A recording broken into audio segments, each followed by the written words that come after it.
Kunagi sai minu Eesti mõttetalgutel lubatud, et minust ei saa mitte kunagi poliitikut. Nüüd aga taaskord nendes keskaegsetes piinapinkides istudes pean ma oma sõnu sööma. Ruumide 218 ja 225 pingid on nii ebamugavad, et nendes istumine meenutab spioonifilmide piinamistseene, mitte aga kõrghariduse omandamist. Selleks, et olukorda parandada, otsustasin sukelduda pea ees ülikooli poliitikasse. No tervist! Kus me nüüd päris täpselt oleme?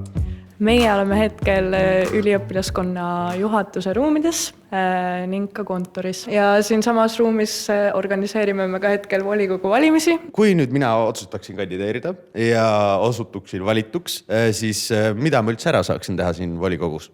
Põhimõtteliselt me kontrollime volikogus tervet üliõpilaskonna tööd. Sa vastutad selle eest, et juhatus täidaks täpselt seda, mida üliõpilased tahaksid. Mina tahaksin näiteks Tallinna saalis kõik toolid 2 sentimeetrit edasi nihutada, kas see oleks ka võimalik kuidagi? Ma arvan, et me saaksime kõigepealt alustada sellega, et me teeme selle volikogu seisukoha. Nagu äsja kuulsite, pole poliitiku elu meelakkumine ning teekond tippu tõotab tulla raske. Kui sullegi tundub, et võiksid volikokku kandideerida, siis saad seda teha aadressil esindus.ee/kandideeri. Avaldusi oodatakse 26. veebruarini. Just vajutasin nuppu send. Tagasiteed enam ei ole.